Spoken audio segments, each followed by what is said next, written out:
Glad we're all able to be on together. Yeah. Even if it is this video that Randy's going to blow up a gasket. No, I'm determined to take a different demeanor. Really? What I do in my book, The Science Delusion, is take the 10 dogmas or assumptions of science and turn them into questions, seeing how well they stand up if you look at them scientifically. Okay. I'm ready for this to see this demeanor. But essentially the 10 dogmas which are the default worldview of most educated people all over the world are first, that nature is mechanical or machine-like. Oh, what a dumbass. Really? Second, matter is unconscious. It's bullshit. He's just some asshole with an axe to grind because he's not been taken seriously. Dogma 3. The laws of nature are the same now as they were at the time of the Big Bang, and they'll be the same forever. Bullshit! Different demeanor. Dogma 4. The total amount of matter and energy is always the same. It never changes in total quantity. That is a straw man. The fifth dogma is that nature is purposeless. There are no purposes in all nature, and the evolutionary process has no purpose or direction. I'm such a dogmatic empiricist materialist. Bullshit! Dogma 6. The biological heredity is material. Everything you inherit is in your genes or in epigenetic modifications of the genes or in cytoplasmic inheritance. It's material. Oh, fuck, I don't give a fuck. Dogma 7, memories are stored inside your brain as material traces. My God, yeah. Continue. Dogma 8, your mind is inside your head. All your consciousness is the activity of your brain and nothing more. He's putting the cart before the horse. So he's just doing a God of the Gaps thing. Straw man! That's gross. Gross. Dogma 9, which follows from Dogma 8, psychic phenomena like telepathy are impossible. They've been doing this for 100 years and they want it to be true. And they haven't produced shit. I feel sorry for any physicist listening to this right now. And Dogma 10, mechanistic medicine is the only kind that really works. Acupuncture, all homeopathy, all these things have been studied. Yeah. And they've just been washed out. Bullshit! Because when you're that disingenuous and you're that dishonest... Bullshit! Let me finish. Okay. Let me finish. How does this fucking even matter? All this is a way to just kind of throw mud on the whole enterprise. Bullshit! Bullshit! How does this fucking even matter? Dumbass. I want to see quantifiable data on the current heart rate of Randy Snyder right now. His blood pressure. I'm determined to take a different demeanor. The best lies are half-truths. Unless you're Trump. I don't know. I don't even know how that works, but let's move on. Pretty good. Yeah, we were more than an hour in before we brought up 3 Trump. minutes and 35 seconds. Yeah. Pretty good. Because when you're that disingenuous and you're that dishonest, I'm done. I'm done. Actually, I do have a final point. Okay. So my final point is that This is Infants on Thrones. The philosophies of men mingled with humor. We are the core. She's alive. Alive. Welcome back to Infants on Thrones. I'm Glenn Osland, and I hope you enjoyed listening to that intro as much as I enjoyed making it, and as much as I enjoyed talking with Randy and John and Lindsay and Matt and sort of Tom on this topic about a scientific materialist worldview. Is there really such a thing or not? It's a long conversation. I think it's an interesting conversation, but I'm going to break it into 2 parts, with part 1 starting now. Glad we're all able to be on together. Yeah. Even if it is this video that Randy's going to blow up a gasket. no, I'm determined to take a different demeanor. Really? Okay. I'm ready for this to see this demeanor. So have all of you watched it? Yes. Yeah. Yeah. Unfortunate. I would never have done it voluntarily, but Yeah. Lindsay, have you seen it? The TED Talk that you sent? Yeah. Yeah, I actually did my homework. Unlike some yahoos. I don't know. Sometimes it's better to just kind of come into these things cold. So I don't know. So what I wanted to do is to watch it together, because I can do a share video and share audio, and we can watch it together, and then just break in and comment where we want to comment. And then we can just watch Randy's demeanor stay exactly the way he is calculated to present. Right. It won't change. But, I'm Glenn, actually, I only can conclude that you really were moved by this video. Okay. Is that true? In what direction was I moved? What does that mean? Is that like a bowel movement? What kind of movement are you talking about here? Like you found it profound. It moved you intellectually. Sure. It made me think. So I didn't even realize, I didn't know who Rupert Sheldrake was. And I know that this video that we're looking at, it was a TED Talk in 2012. Yeah. Rupert like January Sheldrake, 2012. Just to give a background, since I did homework, Lindsay too. Yeah.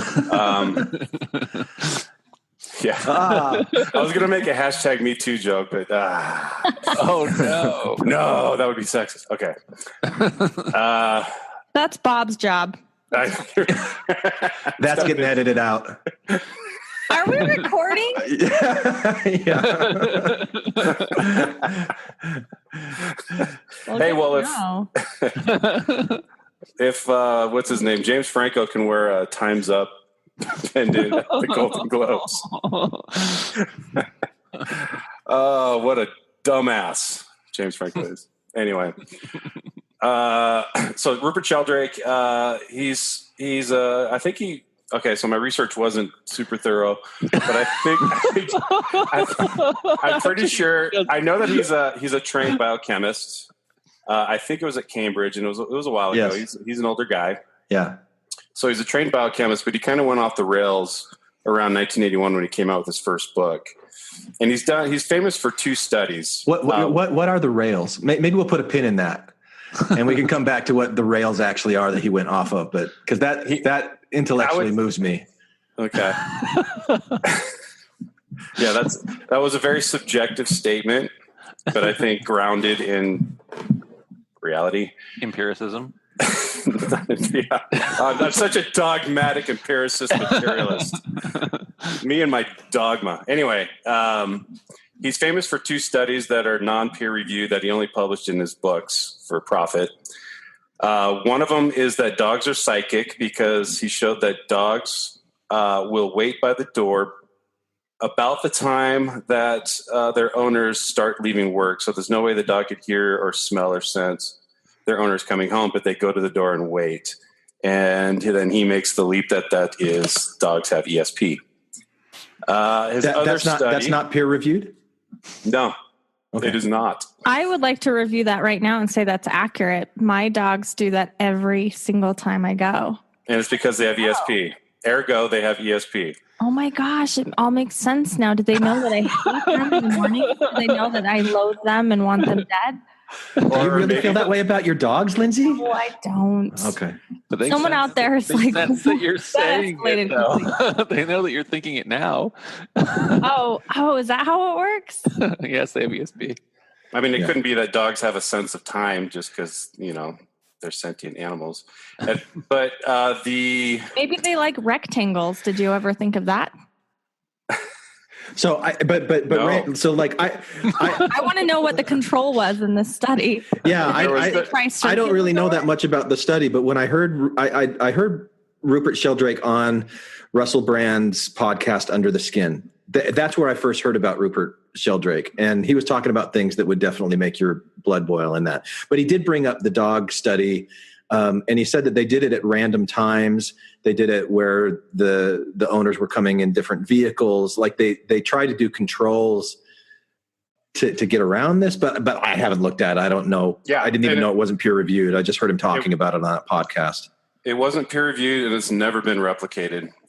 His second study that he's famous for, he wrote another book about it, is he, in air quotes, proved that people above chance can sense when they're being stared at from behind. Yeah. He talks about this in this TED Talk, right? Yeah. Matt. What's up, man? I haven't gone crazy yet. That's too bad. Hi, Randy. Hi, John. Hi, Lindsay. Hello. Hi, Tom. Hi, Tom. Oh, it's Tom on. You can't see Tom? Shit. No, it doesn't. Hi, Tom. Yeah. Tom's wearing an IU hat. Sorry, Tom. And hi, Glenn. Hi. Haven't seen you in a while. I know. Yeah. So you're given the background on Rupert Sheldrake, and yeah. So just in summary, I'm done right here just with this summary. Okay. Rupert Sheldrake is a pillar of parapsychology research. In other words, he's the fattest kid or he's the skinniest kid at fat camp. So, Randy, I had a question about this. So when you started this, I thought you were going somewhere else with it. I thought you were going to tell us, and then he was trolling us to prove his point. But you're saying he did these studies seriously. Oh no, he's a serious, true believer in, what is it, Glenn? morphic resonance. Morphic, yeah, which is like Dan Witherspoon, I think, called it quantum consciousness. Like, you really should have had Dan Witherspoon on this to give the Rupert Sheldrake take.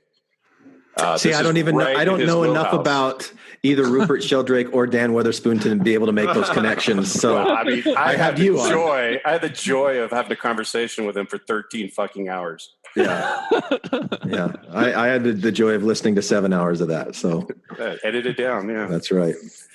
Cool. Hey, what about his gravity? I don't know where you guys are, but what about his stuff on the gravity and the we'll get into that when we watch the video. The speed of light is changing. It's changed since 1947.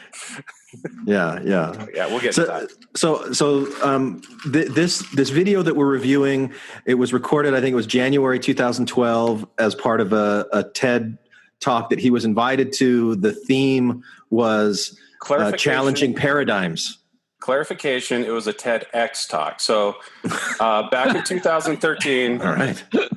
TED decided, instead of having their big singular event like in Edinburgh or something like that, they decided to kind of expand and do local events. And their QC went way down, and they came under a lot of pressure because of their QC. Guys like Deepak Chopra were getting, we're trying to do TEDx talks. So this is a TEDx talk. It's like a mini TED talk. Yeah. Okay. So it was a mini TED talk, and the theme of the conference, he was one speaker of several, and the theme was challenging paradigms. And so he prepared to talk about what he sees as the 10 dogmatic assumptions in science that he claims inhibit actual scientific inquiry, because there's certain assumptions that are made and aren't really explored. They're just accepted as truths. And because he challenges the materialist worldview, there were scientists who didn't like this and raised a stink, and TED ended up pulling it and then ultimately banning it. I heard him talk about it on another podcast. He said he was put in the naughty corner. That's a very generous interpretation that you just gave, because it challenged the materialist view. Like you're giving his interpretation of his own fucking shit talk. It's because the quality of his talk was so poor. Well, but that's why we. Whoa! Whose analysis is that? we get to go through it and look at it. So we'll do that. Randy, I think we're going to get in a fist fight tonight. Maybe you against me and Glenn, I guess. Oh, all right. Cool. Team Lindsay. I'll take that. So you asked Randy before about me being... the pastor's going to be in on this, right? On the minister? Fight? Yeah. No, yeah, the minister's going to be in on the Sheldrake stuff, right? I don't know. I think you might be surprised where he lands. Well, hey, he's right there. So his name's John, Randy. Hit myself. Don't make me punch Hamer. That feels wrong to punch Hamer. I can punch Randy all day long, but We'll see. Hey, I have an aside here for Lindsay that edited out. I just want to ask you this question. I recently heard. We're doing this live on Facebook right now, Randy. Oh, well, fuck! I don't give a fuck. Are you really? No. Yeah, Lindsay. Did you hear? Well, I'm sure you heard, but you know how you're really tight with the FLDS. Like recently, I heard news that.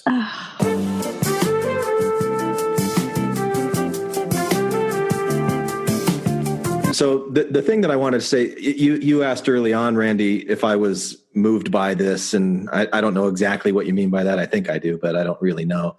I think that it's a relevant conversation for infants on thrones, and especially for where my interests are right now, because we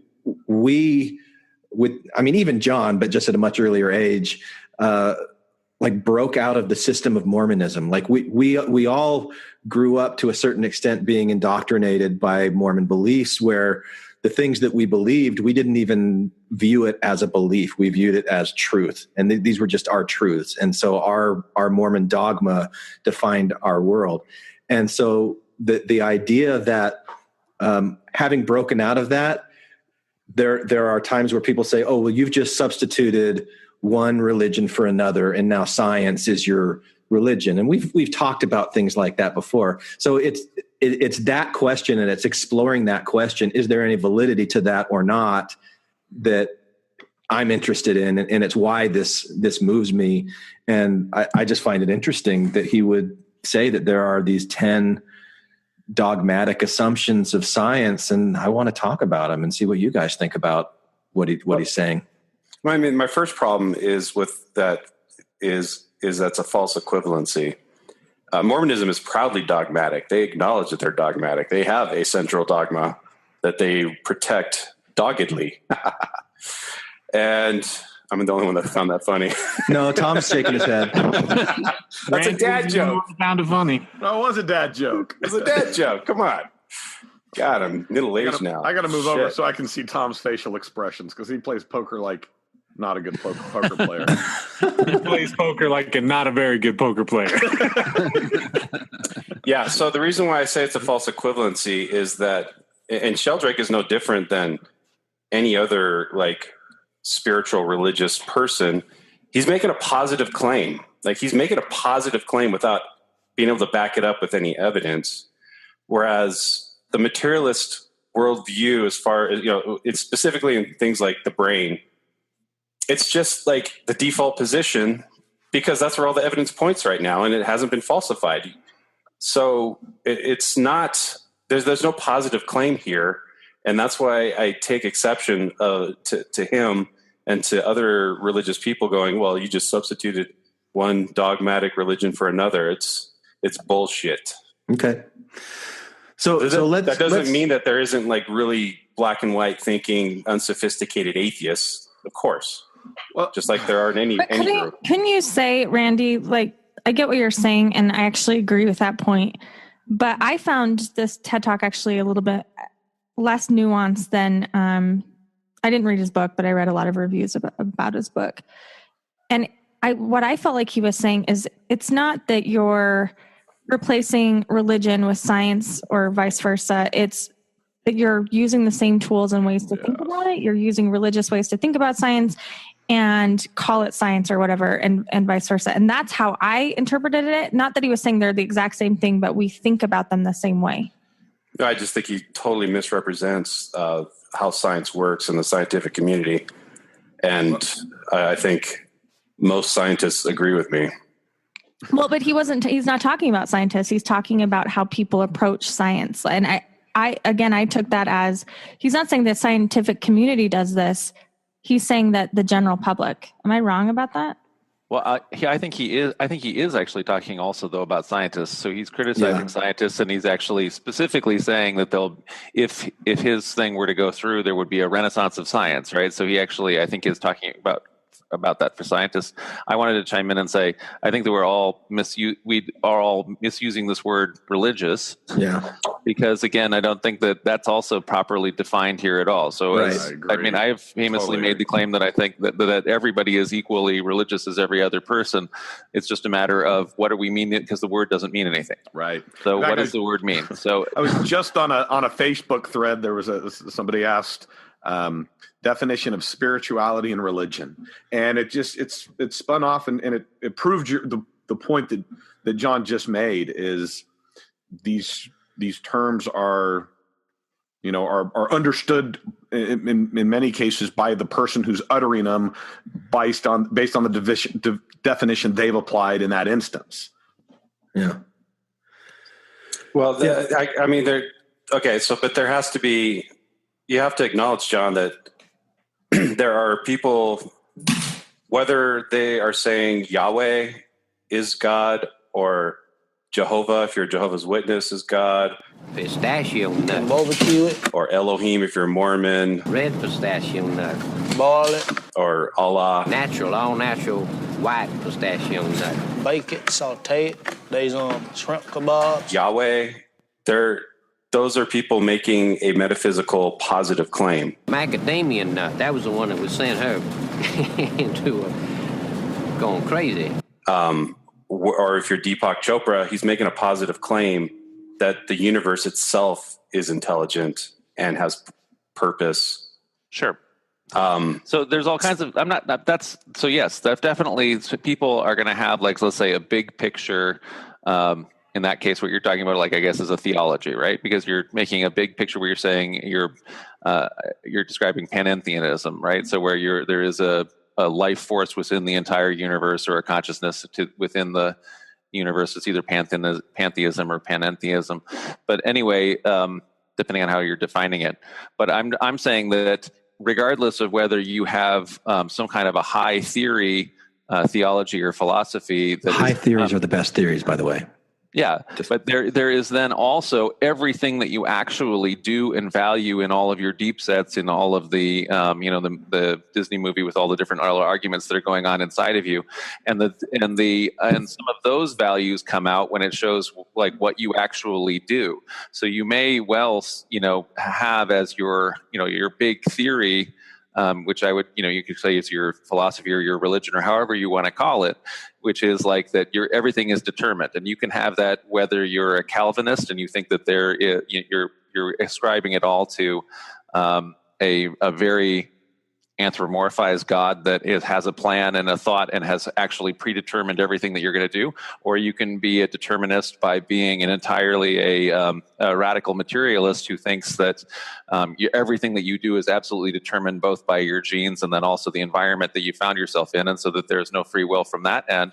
But I would suggest that in a lot of cases, the person who maybe even believes that as their top or their frontline theory that they say that they believe, we will then, if you then were to go and follow them around and watch what they do all the time, you'd actually find out that they have interior values or beliefs or things that they understand and value that aren't related to that high-end theory. In other words, that might make them technically a nihilist or something like that, and yet they do all these kind of things where they like they make all these times for their kids or whatever the thing is that they're doing, that is based on that they might have a way that they explain it based on that, but they're not acting in accordance with their beliefs, or their stated belief.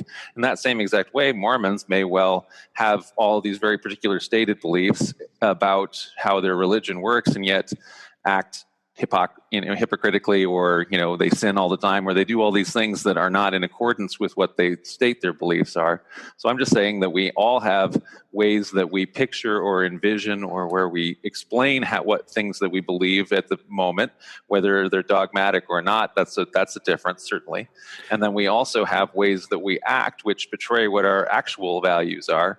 And so both of those things exist within all of us, and we are all doing what is a religious practice in anything. Is a religious practice can be all of your rituals for how you get up in the morning and it's very hard to define what religion means. Religious studies departments have a lot of trouble even deciding what it is, because our word religion is based on our essentially modern Western European perspective of what Judaism, Christianity, and Islam are. And you sail around the world and you find out that people, other places do things. In China, it's hard to decide if anybody is religious or what Chinese folk religion even means, because it doesn't fit in all the same boxes. And what it turns out is that the box that we made when we created the separation of church and state, and we said everything that inside here is what religion is, and all the things that are out here aren't religion, is a totally it's a construct. It's a construct, because all of these things that we're doing out here are religious. It's just that they weren't controlled by clerics. And so what our idea of religion is in modern Western world is anti-clericalism primarily.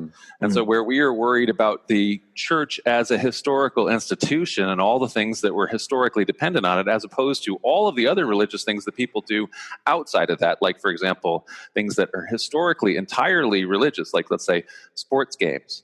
Those have an entirely religious background and function and everything like that, but they weren't part anymore of the medieval Christian church, and so therefore they've been divorced from that in our mind. So anyway, that's what I'm saying about religious. So we're not using the term. Go ahead. I want to ask you, because you said a lot there, John. When you were talking about the beliefs that people hold in their head that don't always match their actions, would you be comfortable saying that we're talking about a conscious worldview versus a subconscious worldview, or that there's factors that we carry around with us that we're not aware of, we're not conscious of, that are influencing our actions that may actually be in violation of what we think we believe or think that we do. Let me give you. We have both the unconscious, and I'll let Randy. We have both the unconscious, and we have, more importantly, in general, I think the failure of introspection. So we in general. We have listened to some argument that we like, and I believe that. That's my thing, and so we'll state that we're that thing, and yet we haven't actually examined ourselves almost at all. So it's that going back to Socrates, know thyself. So if you need to actually do the actual homework about yourself. So anyway, go ahead. Yeah, I was just gonna say, it just reminded me of a point where, so if you're a evangelical Christian. Or let's say a born again Christian, especially a very dogmatic born again Christian, you believe in hell. But let's say you're Aunt Mabel, who's just been the sweetest person in your life your whole life. She's just been this wonderful person, and she's Jewish. And according to your stated belief, she's going to hell. You will find a way to go, no, there's definitely. Aunt Mabel's definitely not going to hell. Is Mabel really a Jewish name? What should I go with? Jewish isn't even really a good name, a good word to describe what it is. But on the flip side of that, what we can also see is now that we're in a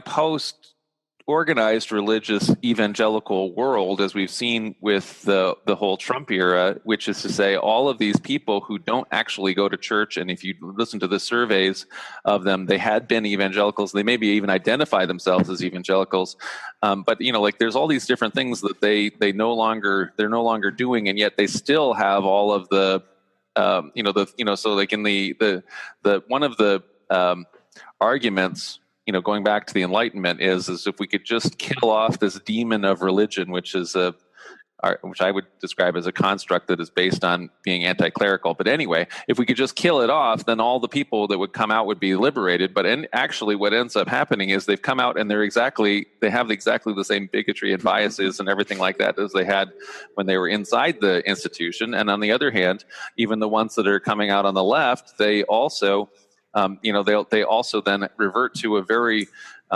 primitive kind of philosophy or religion, where they walk around the street and they see the same thing 3 times or whatever, and then they say the universe is telling me something, which is to say they interpret coincidence cosmically, And this is a thing that even if they're nominally atheists and think of themselves as being so enlightened in comparison to all of these people in organized religion.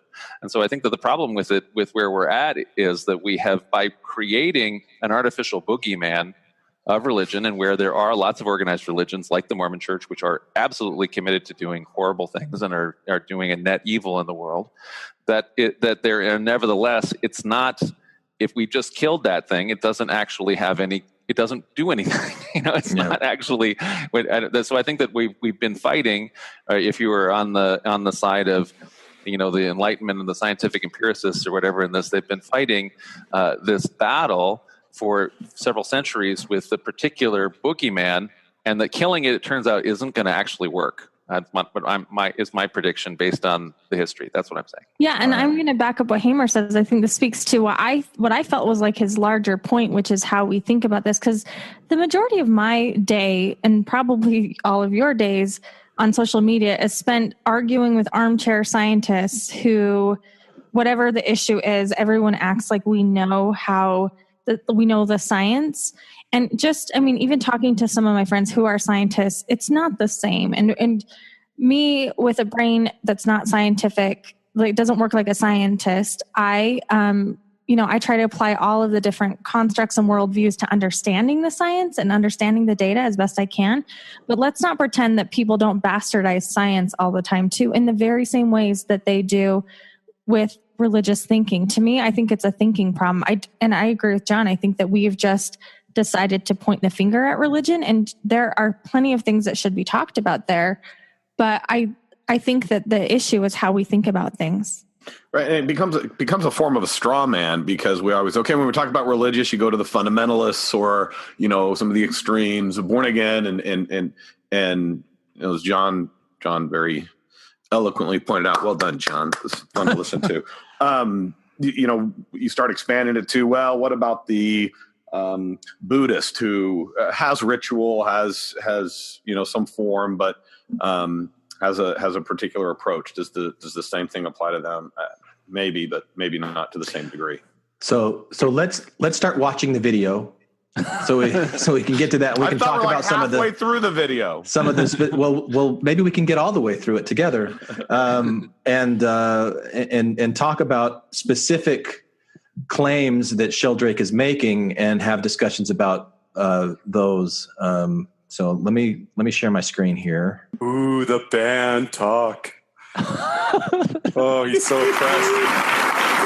I've missed you, Randy. The science delusion is the belief that science already understands the nature of reality in principle, leaving only the details to be filled in.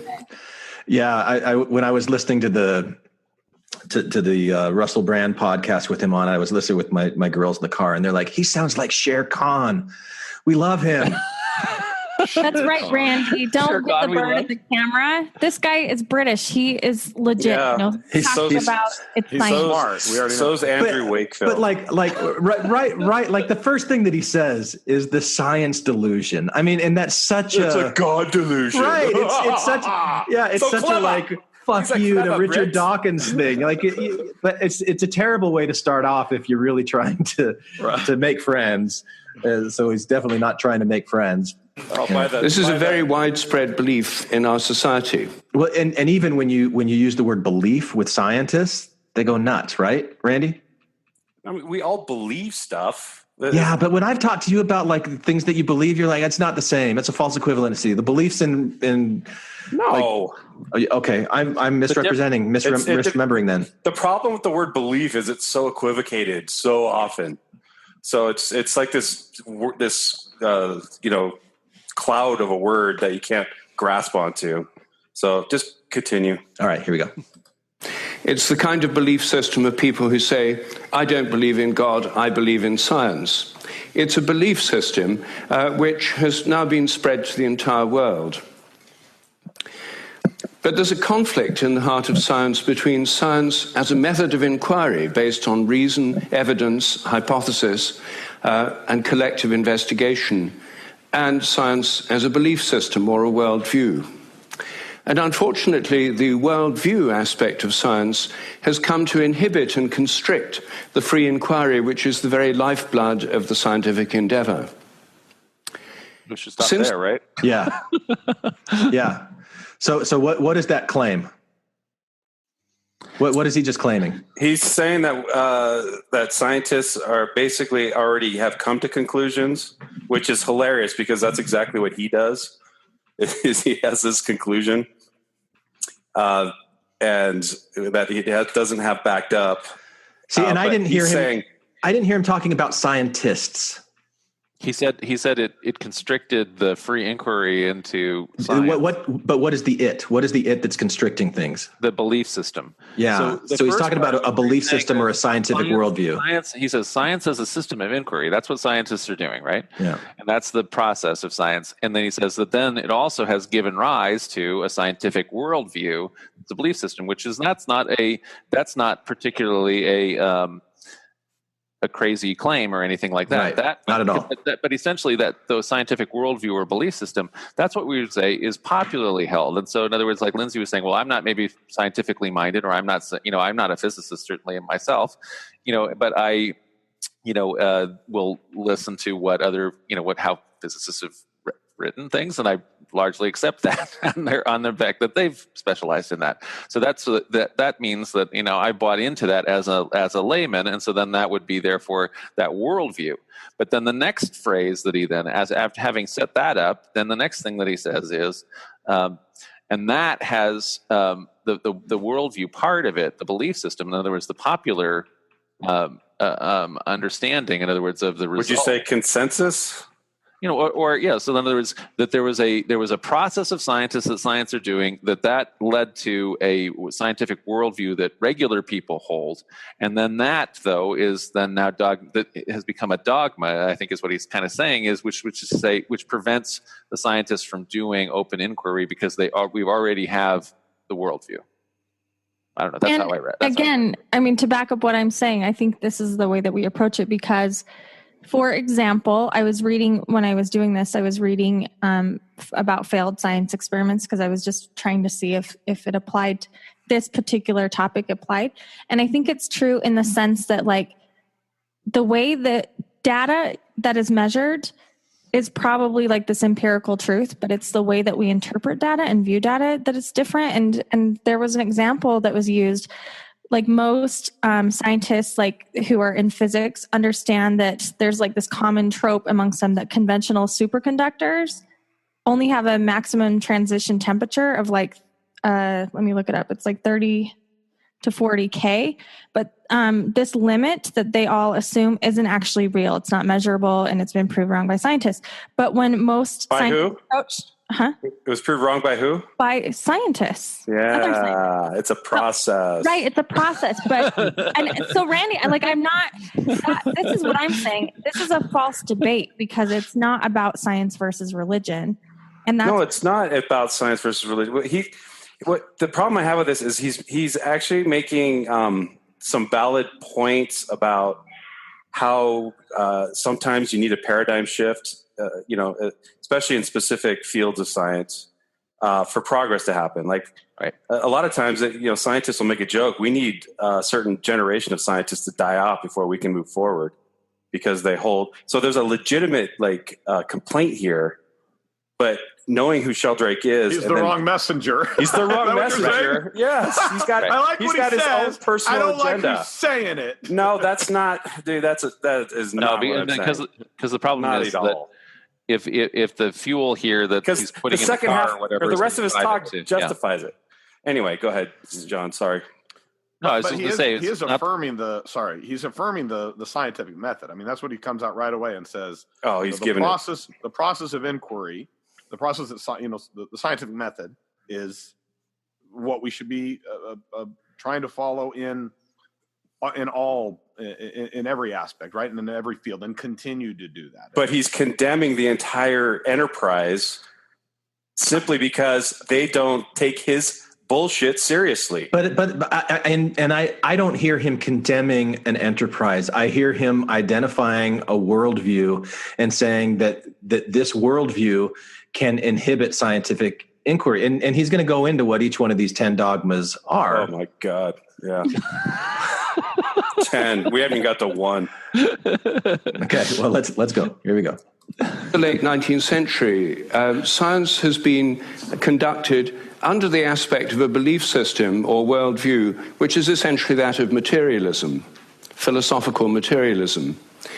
And these sciences are now wholly owned subsidiaries of the materialist worldview.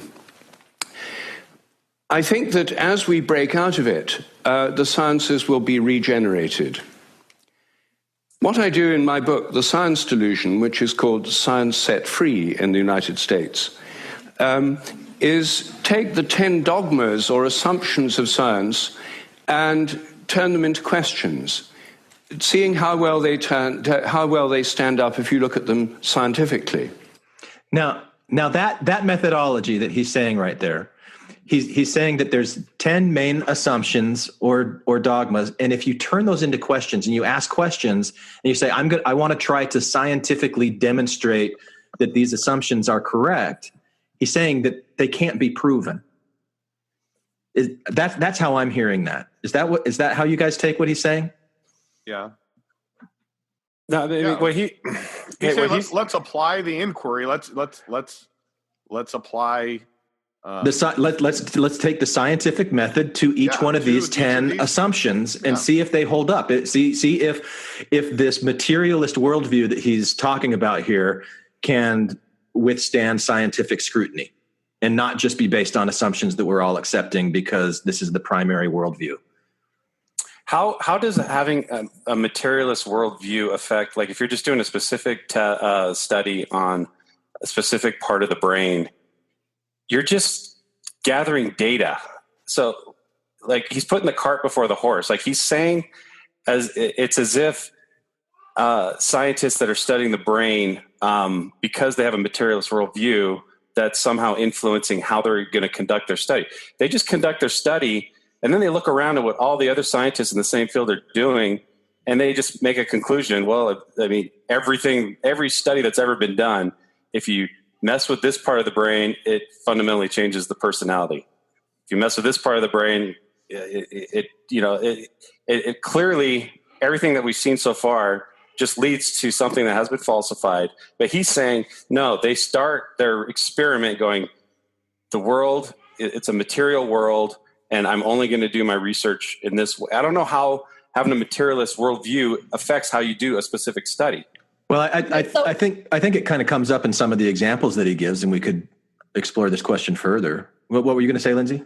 I was just thinking, so have you guys ever spoken to Steve Peck? He's the evolutionary biologist at BYU of all places.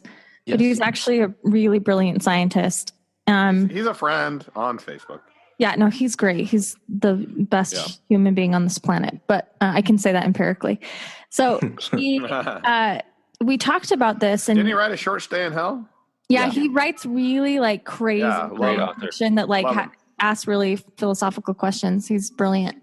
I got my folks to read that book as the first step in my devious plan of converting them to my religion. But he's a BYU professor, and it says hell on the cover. Yeah. So we were talking about this question, and because he maintains this like really interesting belief in God and evolution, and it doesn't involve a pre-Adamite theory of all things.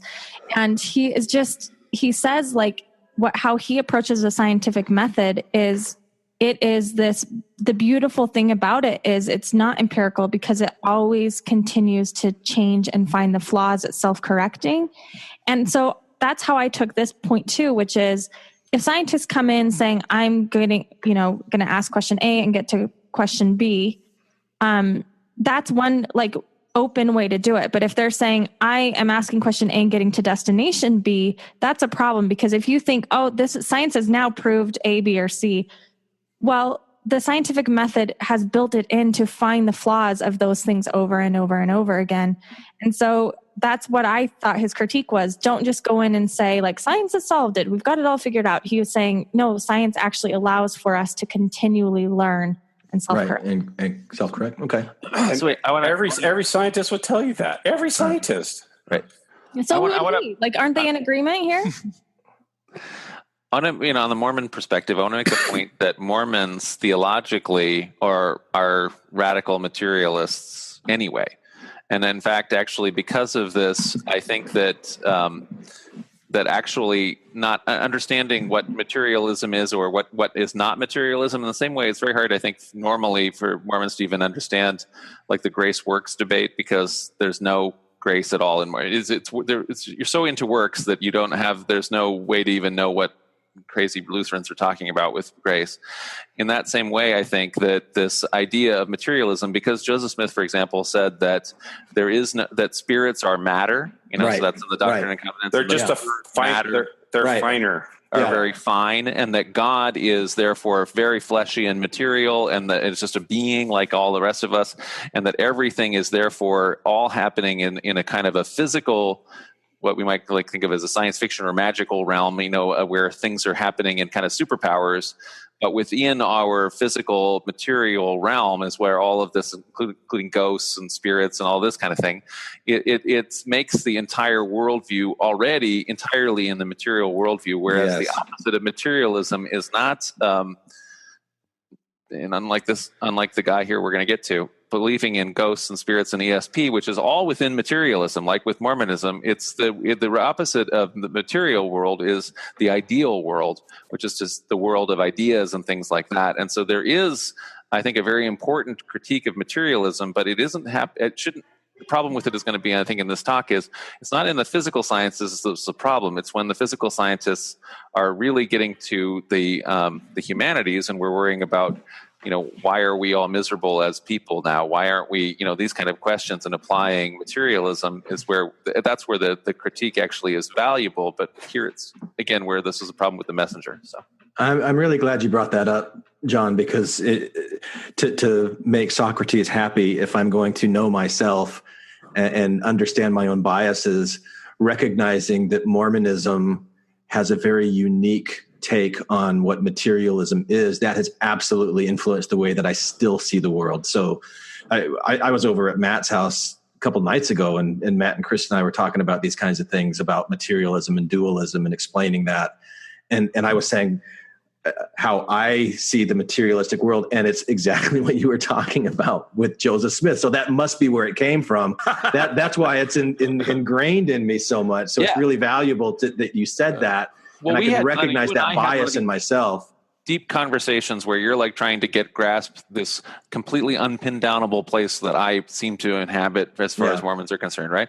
And so then I was talking about, the idea of real miracles as being things like having an epiphany, having, in other words, these ideas of when suddenly all of the ideas come together, and you previously, everything that you'd seen was just gobbledygook, and now you feel like a sense of enlightenment or change. And at a certain point, then you said to me, it wasn't, I was trying to describe that. I failed to describe that properly. And when you were asking, then you asked me, are you talking about like like this sort of thing being essentially mind over matter? Is the question that you had to me. In other words, where you can... What conversation are you talking about? I don't know, a couple of years ago. And so we were talking about something, you're trying to pin me down to explain these kind of things. Like, in other words, that the way administration works is because you will yourself better and that kind of thing, mind over matter. And I'm like, no, I am not talking about matter. In other words, I'm actually really trying to get away what I'm really talking about here is not materialism. Mm. So anyway, that way, we really focused on it within Mormonism. In other words, that there has to be a material mechanism. There are midichlorians or whatever, and because the whole goal is to have Star Trek doesn't have midichlorians. No, no, they have mind meld. Right. All I know is what I just learned from John Hamer is that it's okay to call the scientific method eternal progression. Is that what you're saying? Basically the same thing. Wow. He's wow. I'm gonna interpret that as a no, not really. Guys, but I still love you. Sense. It's just a scientific God gathered material with dinosaurs on it from other planets. Oh man, you know how many times I said God is the ultimate scientist when I was Mormon? Me too. So 47. This is an aside. I mean, you might find interesting or not, but I was at the Bundy Ranch a while back, and Not Ted Bundy. Everyone asks that for some reason. Ted Bundy, that's it. The Ted Bundy Ranch, Clive and Bundy Ranch. Clive and Bundy. And not Al Bundy. Not, unfortunately not. So their big thing as how Mormons understand the scientific world is they use the term natural law a lot. Like, do you guys remember doing that? It's just natural law. Yeah. If you're in a line, if someone's in front of you, they get their thing first. It's natural law. So yeah, I did a whole paper on how creation wasn't magic; it was science. Right. Yeah, you got an A, right? I got an A, and also how like Jesus didn't just walk on water like magic; he changed the constitution of the water molecules under his feet for every step. We've all it's all walked on ice. scientific. Right. It's all scientific. God is locked into the laws of physics, right? So that's why. So Jesus didn't walk on water. The actual thing there is there's what we're dealing with in the text most likely is a post crucifixion vision of some early Christian prophet that is retrojected back into the narrative before Jesus died, right? So in other words, somebody has had a vision in their sleep or whatever, and they are seeing Christ walking around on water, and they are therefore believe that Jesus is risen and is with them. And then because that story is circulating around, it is when it's written down in Mark's gospel or whoever first puts it in the text, it's put into the life of Jesus. Anyway. That's how I would describe that, as opposed to, in other words, it's a literary thing. It's not something that happens materially. So that's the. And again, all I heard was the Church of Crew. Thank you. And all I heard was, Randy, that paper should have been an F. So if Hamer was grading it. Let's go back to the video. None of them stand up very well. What I'm going to do is first run through what these 10 dogmas are, and then I'll only have time to discuss one or two of them in a bit more detail. But essentially, the 10 dogmas, which are the default worldview of most educated people all over the world, are first that nature is mechanical or machine-like. The universe is like a machine. Animals and plants are like machines. We're like machines. In fact, we are machines. We're lumbering robots, in Richard Dawkins' vivid phrase, with brains that are genetically programmed computers. Second... Okay, let's just take that first one. So do you agree with that? That's a primary assumption of most educated people around the world? That the world is very mechanistic? I think it's a paradigm that we can't get out of. So I do think that this is an actual thing that's happened, that, which is to say, ever since we've had machines, people have all the way back when machines first started, when we started having automatons, people used their brains analogously to then see animals as being machines, right? And so it's a metaphor or analogy or a framework that we use, but it affects how we think. And so this is the difference between materialism and an idea. So this is an idea, and it creates a paradigm. And because we have this analogy, that nobody in the 19th century in Joseph Smith's time is thinking of themselves as a robot. They're not thinking of themselves as a computer. But we can't help but think of our brain as a computer with hardware and software, because that's where we're at. And so that does affect all of our conclusions, because we have that paradigm or framework. So that part of it's the entire premise of Black Mirror. But I don't know that this means that. I don't know that this is and he's talking about a dogma of science. I don't know that this is something that scientists are saying we are robots or something like that. It's an analogy. And it's also a paradigm through which regular people, and we all kind of end up, interpret and understand it as a way that we understand how everything happens. But I don't know that it's part of the thing is we're trying to knock down conclusions where we have definitely decided. I don't know that we've decided that we're all androids or robots or computers any more than we had all decided that we were like the Tin Man before we had computers. It's just a matter of we have that analogy and we think of that framework. The people had decided, the reason why deists decided that God was a clockmaker is because they had clocks. They invented clocks. Clocks are neat. That's how the universe must work. God must be like a clockmaker. It's not that nobody in the Roman Empire thought of the gods as being clockmakers because they didn't have clocks. I don't know. So did you guys see that? Do you remember the article? I think it came out like last year or so. It was something like your brain is not a computer. I'm trying to find it. So that came out and there was actually a debate on this. And I think it was Mike Ferguson who should have been on this podcast because he's both a mystic and a scientist. He was invited. Oh, boo, Mike Ferguson. I'm gonna speak for him for a minute. I think he was really upset about the article, if I'm remembering that right. I'm hoping I'm arguing his position right. But yeah, I guess this is a debate happening right now in how we construct language to talk and teach about what the science is saying and to how we understand it. Because even, I feel like I'm pretty smart, but sometimes when Mike Ferguson talks about the brain, he gets really theoretical and I have no idea what he's talking about. Like, it makes no sense. There's no framework for me to understand it. And I think that's because I'm not an expert and I'm not researching it. Yeah. I don't know. I think what John said is this really doesn't affect how scientists do science. Just because they have this, they may have this worldview that they can't help but think in the analogy, but it doesn't mean that they have taken this as a. It's certainly not a. They say we're a robot, right? In other words, it's an analogy. Well, this is the one of the 10 that he really elaborates on in the second half of this talk. He's not able to do that for all 10, but if I remember right, and if I understand the implications of this, the world operates like a machine. That basically what he's saying is, if it operates like a machine, then you can predict the movements. If you understand the movements, you can predict what's going to happen next. And that's where that worldview comes into effect in the way that data is interpreted scientifically. And that if the world's not really a machine, if things aren't that predictable, then some of these predictions that are being made could be suspect. I think that's the crux of his argument. Okay, let's wait until the second half then. All right, so let's see the second part, or the second dogma. Matter is unconscious. The whole universe is made up of unconscious matter.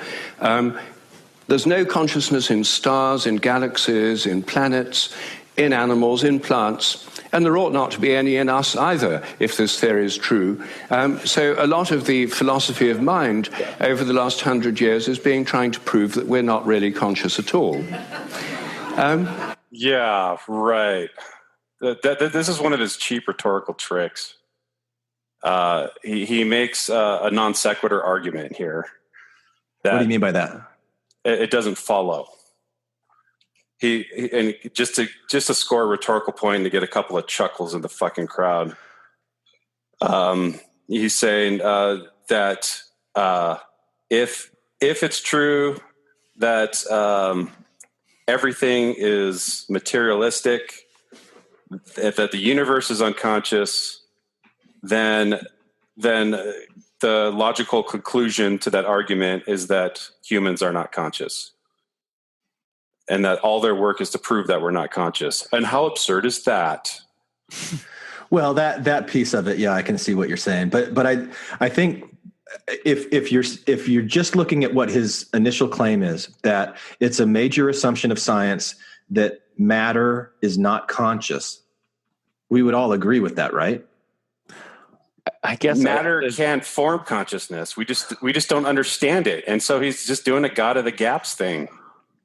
But I guess I don't even know. I mean, I guess by the time of the end of it, where he was trying to say that we're being defined, that we don't have consciousness, then it's almost, then this now is becoming, a question of what's consciousness defined. What are we meaning by consciousness? Yeah. So I do think so what does that mean? Well, if you're saying that people aren't conscious, or that we're trying to say that people aren't conscious, then what is consciousness? And I don't think you need to get hung up on the people are conscious. He was using that as kind of a cheap rhetorical trick to get laughs, like Randy said. But it's to highlight this point. His theory of morphic resonance is that there's some kind of universal cosmic memory that, he's a biologist, studies plants. He was talking biochemist, I think. Okay. He was looking at the difference between leaves and branches in the tree, that they all have the same cells, they all have the same DNA, the same genetic code, but some leaves form in some shapes and some do in other shapes, and what is it that's defining that form? Is that something that is strictly material that you can find in the genetics, or is there something beyond that we don't know, that we don't understand, that's determining what the shape of these things look like? And so I think what he's saying is, if you only have this materialist worldview that says that that there couldn't possibly be any kind of intelligent consciousness, like a universal soul or some kind of a cloud that data is uploaded into, that, whatever his morphic resonance theory is, that then scientists aren't going to take him seriously because they're saying that that's impossible. But I'm going to argue that I think that this is where I don't think that he has transcended the materialist worldview, even though he's using the rhetoric of this, because I think he is actually talking about material stuff. And so I think that he is almost like, like having a Joseph Smith's very finer matter kind of worldview, which is to say, we're talking about material interactions, and he's looking for hidden midichlorians. Maybe. Anyway, because I don't think that this is, so why are leaves forming different ways? And he's saying that there's something that's still, anyway. Well, I don't know. We'll have to get to where. Well, I think he's had his feelings hurt throughout his career, that there's things that he's interested in, there's study that he's done, and he's been laughed off the rails. Right, so but how is it? But and this is his response to it. But how is it not materialism if his studies are empirical? So in other words, if he's saying that the data doesn't exist within the DNA on the one hand, or something like that, and that I think he's, we'll get to it, but anyway, where he's saying that, but the evidence is starting to show that rats all around the world are doing this and that. And that's empiricism again. So I don't think that he's actually transcending materialism and talking about this stuff. He's saying maybe there's a finer, whether or not it's matter, but anyway, there's something, like some kind of resonance, as opposed to chronotons or, whatever it would be that is still communicating these things between the leaves and the rats or something, right? I have something. Sorry, go ahead, Randy. I was going to say, just real quick, it gave me a fond memory of what I used to believe in Mormonism. Was, we believe in intelligences.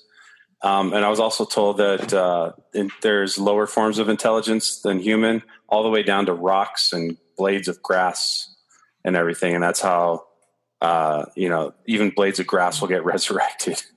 Yeah, I think there's a verse in the Bible, John, I don't know if you know this, where the rocks cried out or something like that. Someone pointed that out to me and showed that even rocks have intelligence. It's just very low intelligence. And that's what he's saying. He's saying all matter has intelligence and memory. That's his claim. Yeah. Right. That's that morphic resonance theory, I think. Yeah. Right. Okay. So sorry. Are you done? No, I'm done. I was going to say your turn, Lindsay. So have you heard of, I think I'm saying this right, the qualia argument? It's, it's basically this knowledge argument in philosophy, but one of the things that I've heard Steve Peck talk about is a story, which is, and I could be botching the details a little bit, but there's a scientist that was studying color and how our eyes see color and quantifying how and trying to explain how the data reflects this research. And she studies everything about the color red. She knows everything. She knows the hues. She knows the sunlight and all of the different, I don't know, whatever color nerds know, all of that stuff. So she does this, and she can explain to you every single thing that we know that the data shows about the color red. And then, but here's the twist in the story. She's colorblind. Okay. And she gets the glasses where she can see color red for the first time. And for the first time in her life, she sees red for the first time, and there's nothing quantifiable about that moment, about how she experiences the color red. Science can't explain it. The data can't explain it. It can't be measured. And so this is the idea of qualia. Like there's this thing, which is we can have the data. It can tell us something, but the way that humans experience it really can't be quantified, except for maybe on a brain scan. But what does that mean in real, like, it can never quite be complete. It can't Yet. feel the science. Does that make sense? Yet. Who knows in 1,000 years? I don't know. I've been watching a lot of Black Mirror lately. What is that going to look like? Right? Like immersive data, like where you feel the data? I don't know what that is. I don't know. You can put a little hairnet on with a lot of blue lights, and you can that's what the movies do. Right, and you could feel everything your patient's feeling. And then the Riddler can find out who Batman is because he saw his memories. I've seen that. And then you get addicted to pain. Oh, only because you had you experienced a near-death experience. Right. Empathetically. Randy, how is that any different than faith? What you just said was you have faith that science will be able to someday explain this. I was being facetious. I was being facetious. Okay, well, Oh, really? Because I thought it was cool. That was a joke that maybe in the future they'll get. Oh no, that part wasn't a joke. I just said yet, and it was like a possibility. Right. Like we don't know. We don't know. All I'm saying is you are a faithful disciple of the science. Thank you for proving Drake's point. Like you wouldn't have a problem with that, would you, Randy? That like having faith in the scientific method to be able to discover things in the future that we're not able to understand or perceive now. I mean, that's a pretty scientifically founded faith, like valid faith, right? It's almost like people think that atheists don't believe in anything. Right. I believe in my family. I believe in love in my family. It's a good show us the evidence for love. You just made a positivist claim. Describe the taste of salt. Right. Were you there? Were you there? No, yes, I believe that the scientific method is the best tool that we have to muddle our way this drunken walk in a dark canyon towards truth and the nature of the universe. So yes, I believe, but it's also, it's a human enterprise, and it's fraught with so many problems. So many are the problems that he's talking about here any of those problems? Yeah, but he's got this agenda, and so he makes these rhetorical jokes.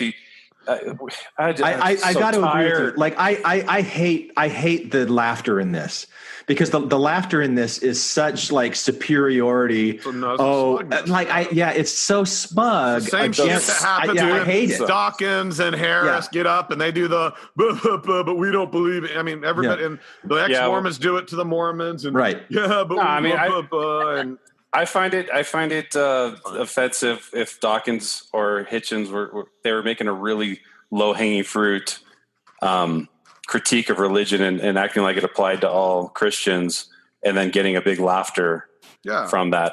I find that aesthetically repulsive too.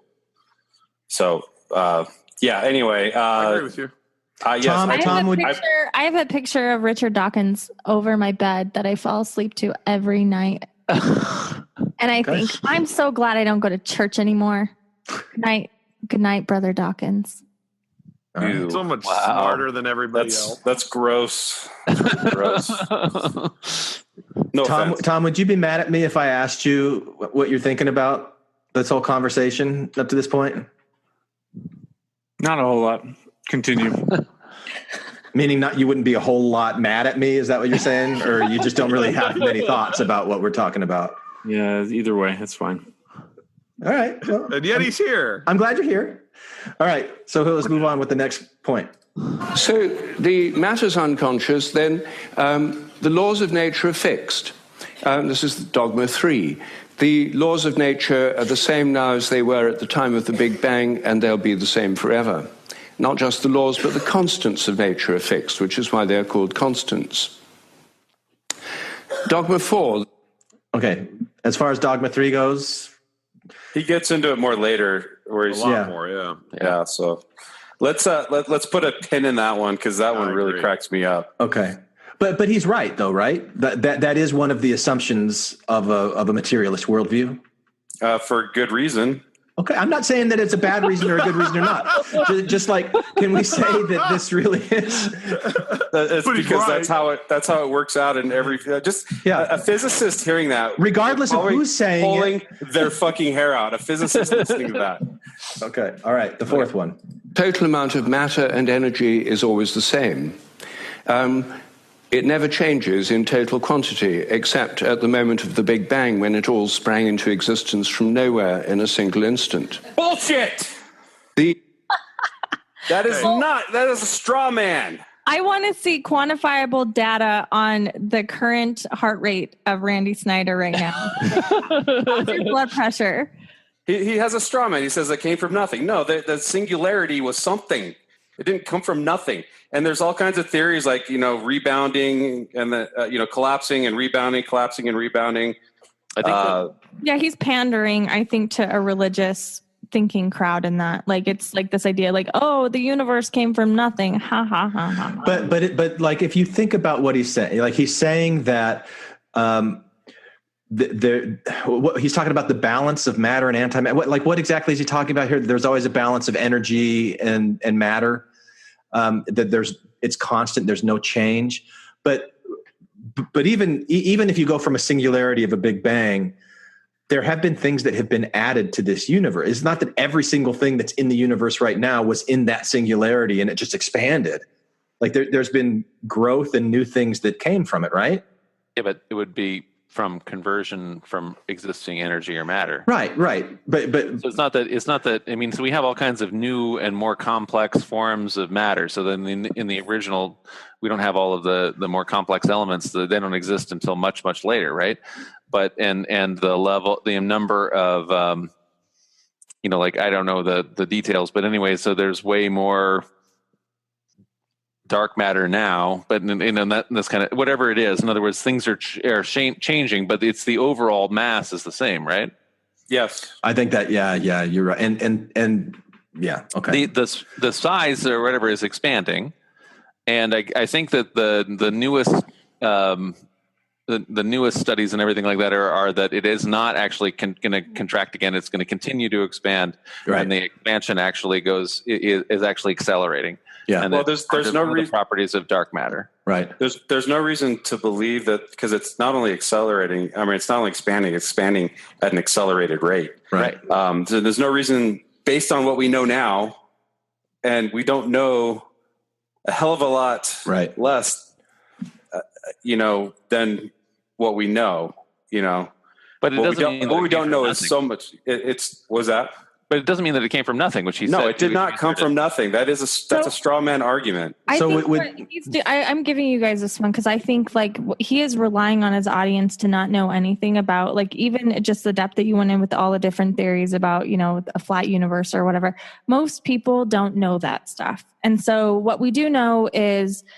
I would say the common consensus amongst just people who are not scientists are the Big Bang is that there was a big explosion where something came from nothing. And that's where I'll give Randy this point because that is such like a bizarrely ridiculous reduction of the theory, which is super, super complicated, but he's relying on his audience to not know.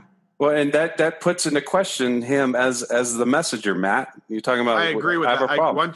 Because when you're that disingenuous and you're that dishonest and you're doing it with that motivation because of the crowd, then what else are you willing to fudge or stretch? I agree with you that when you so.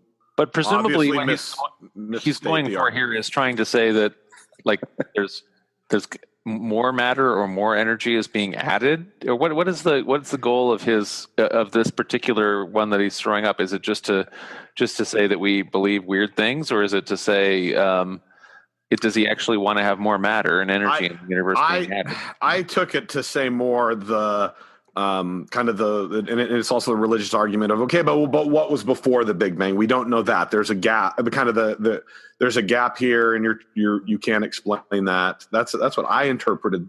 Because nothing before that is observable, right? So in other words, if we're looking out using the one thing that we get because of the speed of light that he doesn't believe in is that Just doesn't believe it's constant, I think. He doesn't believe it's constant. But anyway, as we look out, or I should say, it may not be constant. He'd like it fully tested to see if there are fluctuations. So I don't want to overstate his concern about the speed of light. But in any event, in other words, that as we're looking into the past, because the light that we're seeing, is if 1 light year away, it's 1 year ago. It's not the way the thing is now. It's the way it was a year ago. And once you get out by whatever it is, 14 billion light years away, that's where you're seeing the overall, I don't know which particle it is, but anyway, the noise, right? And that is in all directions, because the Big Bang, this is a complicated thing, but the Big Bang, we can't observe it as a center of the universe anywhere, but rather as you look out 16 billion years or whatever the number of billion years, I'm not a numbers person, you see it in every direction. 14.8, yeah. 14.8, because everywhere you look is the relativity thing. so there's a couple of things I want to say. First, we need to remember that these 10 things that he's saying right now, he didn't create just for this audience and just for this TEDx talk. This is his book that he wrote, and so he put a lot of thought into it as he was writing his book. He did research. He explains it in his book, I'm sure, much better. And has more time to do it than he does in this, 18-minute TEDx talk.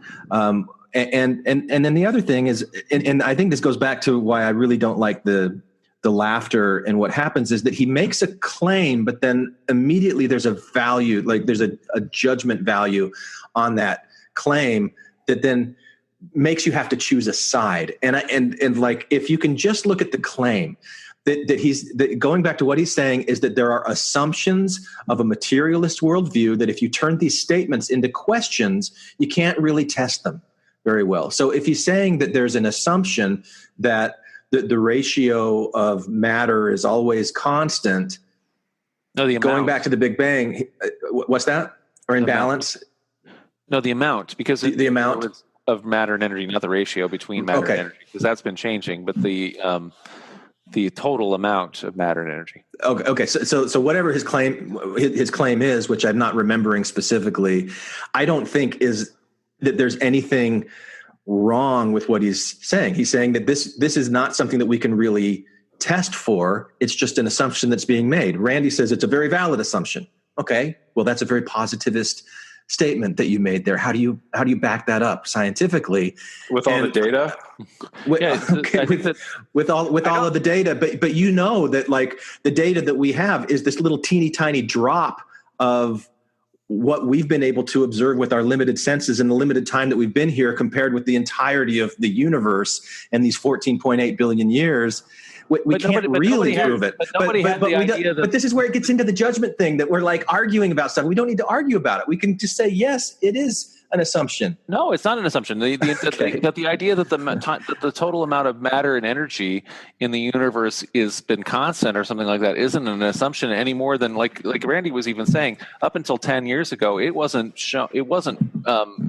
people had to say side by side whether or not the universe is expanding and that expansion is going to continue out at an increasing rate, or whether there's this steady state theory where, the universe is expanding and at some point or other it'll all slow down, it'll all come back together and compact up into a singularity again, and that'll cause another Big Bang.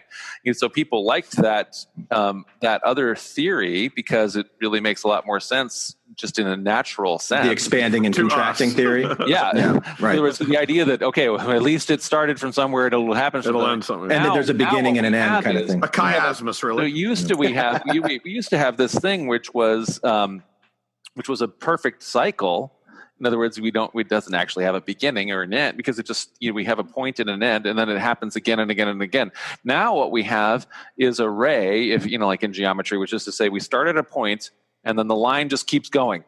And so it's like very unsettling, right? Because why does what was before the point, and why is it only going that way, and why will the universe continue? In other words, and so nobody had this as an assumption, but they have now, in looking the observable data has led them to this conclusion that the universe is not only continuing to expand and it's not going to contract back again, but it's expanding at an accelerating rate. And so in that same exact way, it wasn't that we assumed that, all the matter immediately existed all at once or something like that. It's that now we have, having observed all of the different matter everywhere, astronomically for the last 120 years, this is what the conclusion is, but it's not. Yeah, I mean, there was a huge chunk of scientists, in the middle of the 20th century that believed in the steady state theory of the universe very strongly. Yeah. Very dogmatically, you could say, and that would be a critique. And in fact, the guy who coined the term Big Bang was doing it sarcastically, making fun of the theory of the expanding Big Bang theory that we know of today. It was a static state physicist. It was a guy who hated the theory of the Big Bang that came up with the term Big Bang. Yeah. Here's my question related to the ratio or the matter energy. I don't know. I'm an idiot when it comes to this. I'm a humanities guy. All right. But are they continually? Is that a question mark that they're continuing to study and collect data and evaluate that? I mean, if in the Black Mirror world, when you can have your helmet, will there be measurements or instruments that will tell us no, we were wrong all this time? That's what I take from that, and I guess that's my question. They're desperately searching for dark matter and dark energy so that they can prove that all of this matter that theoretically has to exist because of how the movements that are observed movements work. They want to find these different particles, and so I think that they're completely open to finding all of this new stuff, because we were watching Rick and Morty the other day where like Jerry is talking about Pluto being a planet, and he's so mad that Pluto is not a planet anymore. When I was a kid, there was not part of the cosmology. Dark energy and dark matter was not part of the equation. And now when people are, when scientists are talking about the entire composition of the universe, it's like the whole enchilada is dark energy and dark matter, right? And so this is all new stuff. And so it's not people that are completely locked in. Like Randy was saying, in the middle of the 20th century, people had a real picture of this that has gotten shattered. And so I don't know that this is a paradigm. Paradigms are being changed. It's being changed within the last 10 years in cosmology. What is dark matter? Dark matter is a word that scientists use to really mean all the shit we don't know. That is what dark matter is. Because it's like 95% of the universe they still don't know. But to me, I see that as positive. So just the fact that we say the observable universe, to me, that's a protection against this idea that the universe is A, B, and C. No, the universe as we can observe it. And then we theorize on everything else. Right. Because that's the best we can do. It's the best we can do. But acknowledging that is I think what they do discussion. Right. People do, some do, some do, but some don't. And we have to be honest about that. I mean, there are scientists that talk as if this is what the world is. And again, if you look at data that way, I can understand your brain thinking that way. But there's so much that we don't know. And I think a real good scientist, a scientist that I would trust, is the one who doesn't ever accept that we've come to the conclusion. It's always the exploration that is where the truth is. And this is where what I was kind of persuaded by is that we always joked or would say about, in Mormonism, capital T truth is this, is it, the universal truth. And I think those same things are happening with these science things and kind of what you said. Well, that's how it is. That's what we know it is. I like what Lindsay said about, based on current models, current data, the instruments, this is what we know, with it being open to being different, and not saying, well, we know what the universe is, we have capital T truth, and that's it.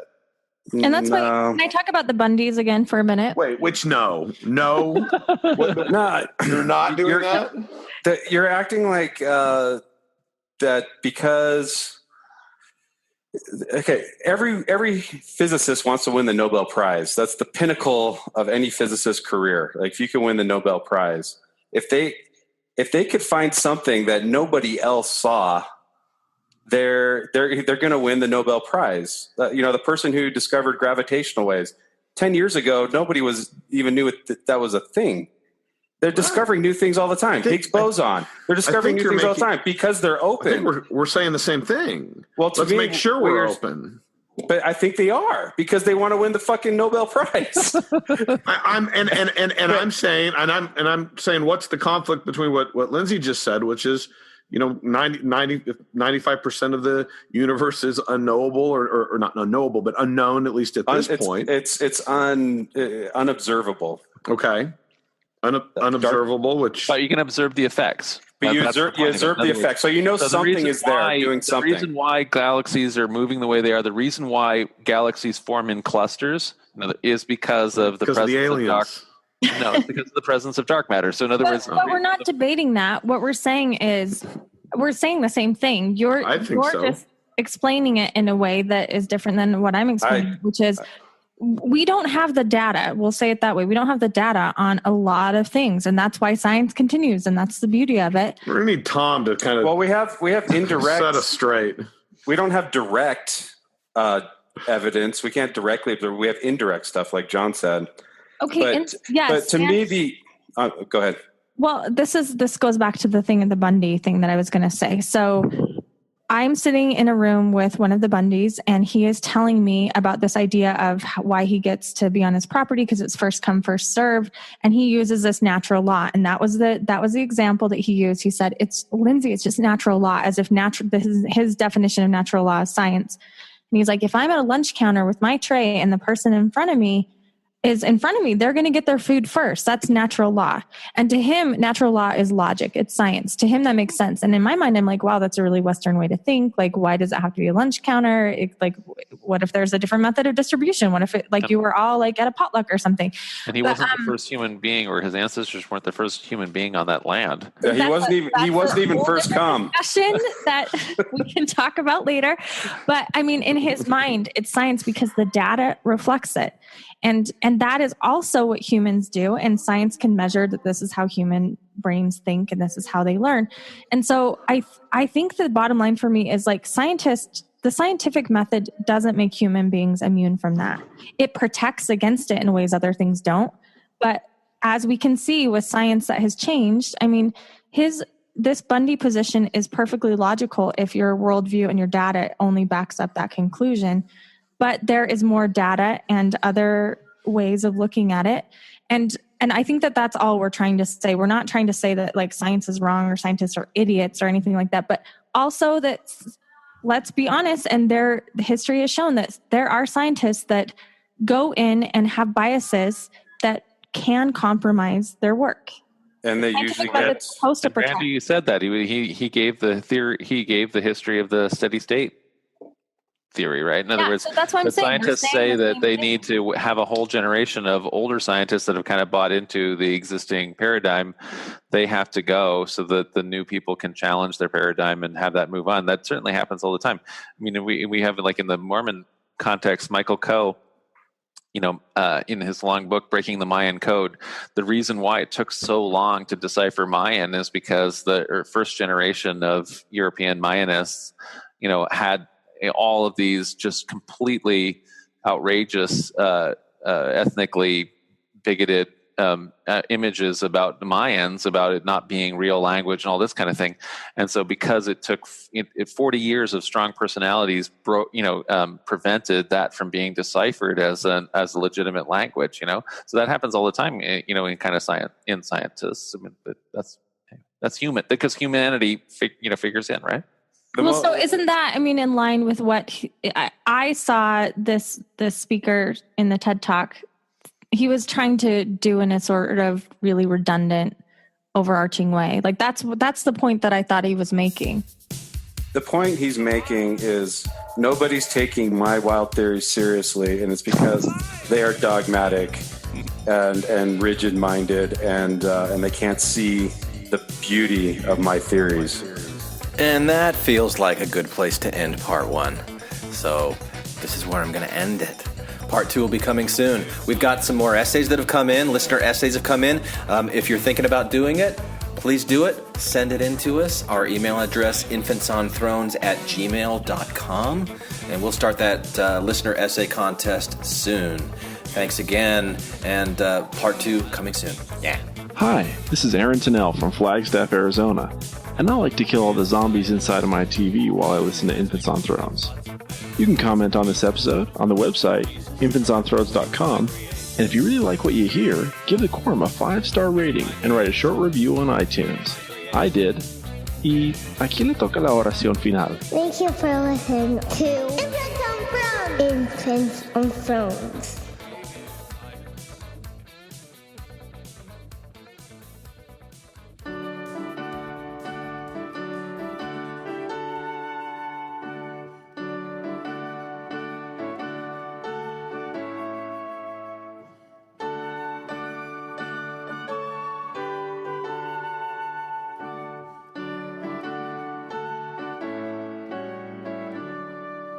Oh, what?